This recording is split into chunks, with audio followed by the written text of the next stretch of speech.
What's up, guys, and welcome to a new video. Welcome to Last Case, the disappearance of Amanda Kane.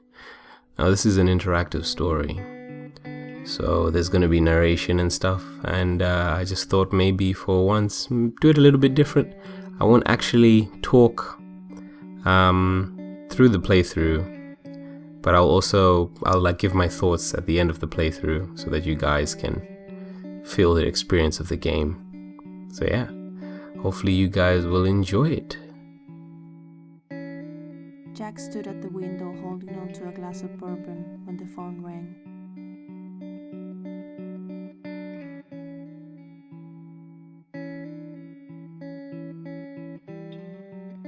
He hesitated for a moment, chugged down the rest of his drink, and went over to the desk. Some rich guy was looking for his runaway daughter. The money was good, and Jack sure as hell didn't have the luxury of being picky these days. The caller didn't leave him a lot of information to go on. He quickly wrote down two names: Amanda Kane, the daughter, and the Pink Flamingo, some shady bar somewhere in New Harbor. The Pink Flamingo was Jack's best bet, but he had to find out the exact address.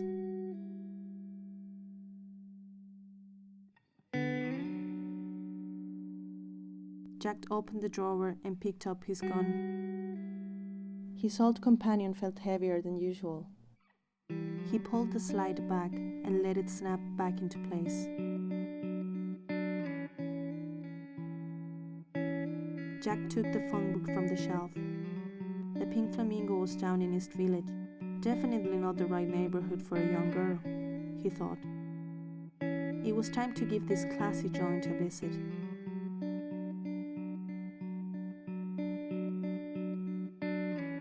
Jack opened the door and stepped out of his office. Next stop, the Pink Flamingo.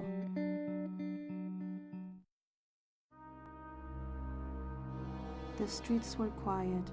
Maybe it was the calm before the storm. Jack was soon to find out.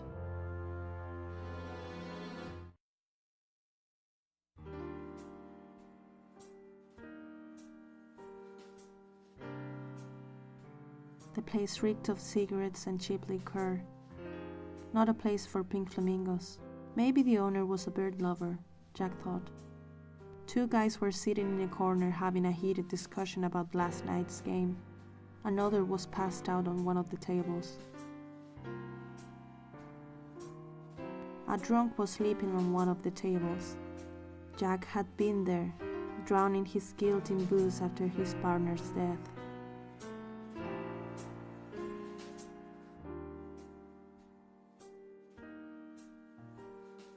He took a seat at the bar and ordered a bourbon. The effect of the last one was slowly wearing off. The barman was a scrawny-looking fella. When Jack asked him about Amanda, he just looked at him and kept on wiping the bar.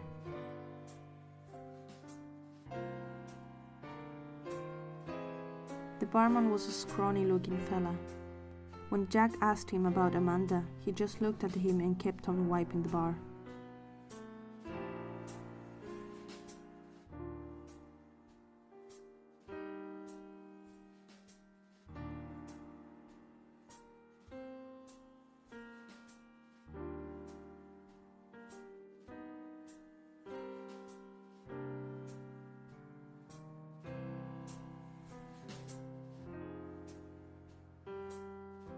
There is no such thing as free information.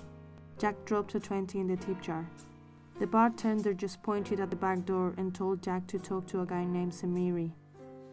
Jack went to the back door and the barman busted the door open. It was never a good sign having to leave a bar through the back door.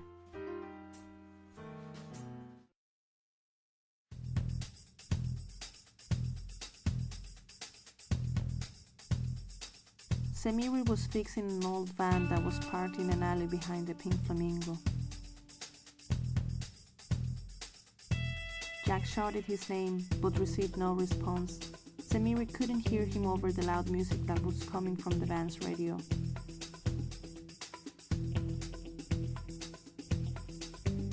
Jack went over and turned the music off.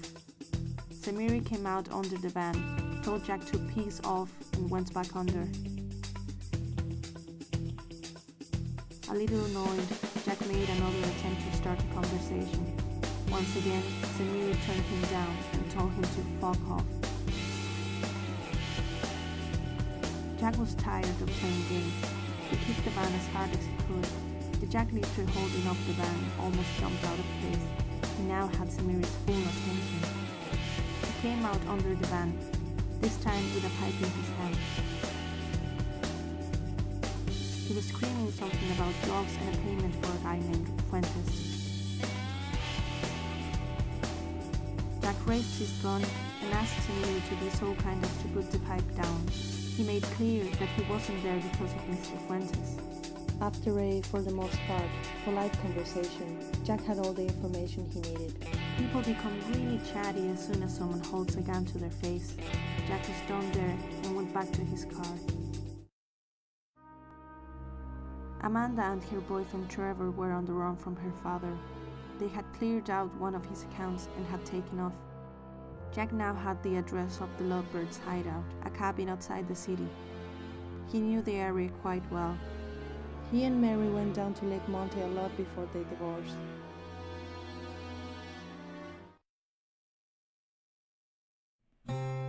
Jack had left the car at the road and was slowly making his way to the cabin. The moon was much brighter than in the city, he thought.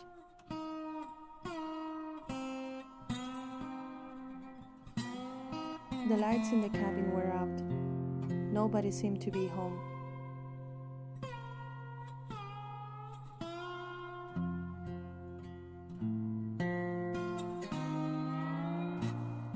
The place was a mess. Chairs in the cabin door were lying scattered around in front of the cabin.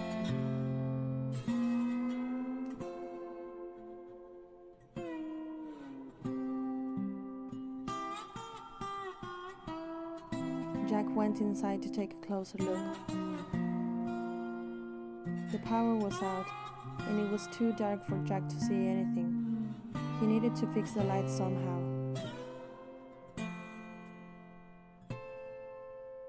Jack once again stepped out into the night.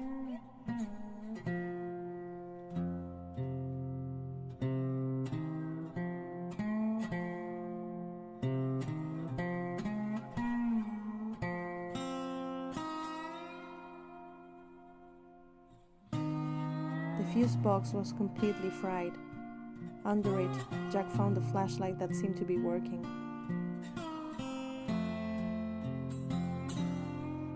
Jack went inside to take a closer look.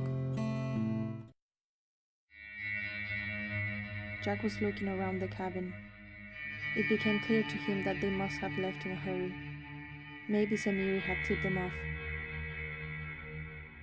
A strange green light was coming through the windows.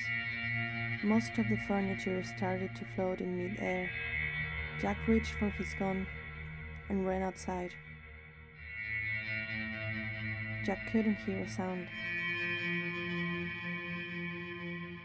The green light was pulling him, lifting him up into the air. He was floating over the cabin when he lost consciousness.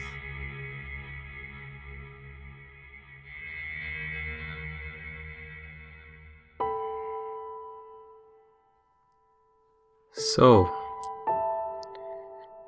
that is the end of the game.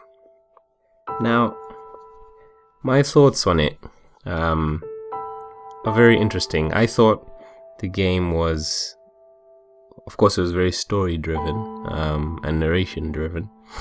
It was quite different from the usual point-and-click adventure games because it didn't try to hide the things that you had to find. It just knew that you have to go this way. Well, okay, let me rephrase that.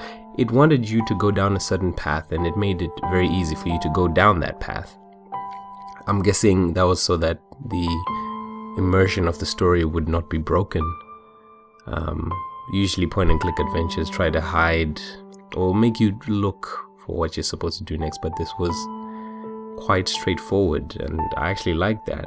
And the narration did wonders for the story. I think the lady was quite quite nice to listen to while she narrated the story. And the music, as you can hear, is quite lovely. So I would definitely recommend playing this game. It's very simple, it's quite beautiful and artistic.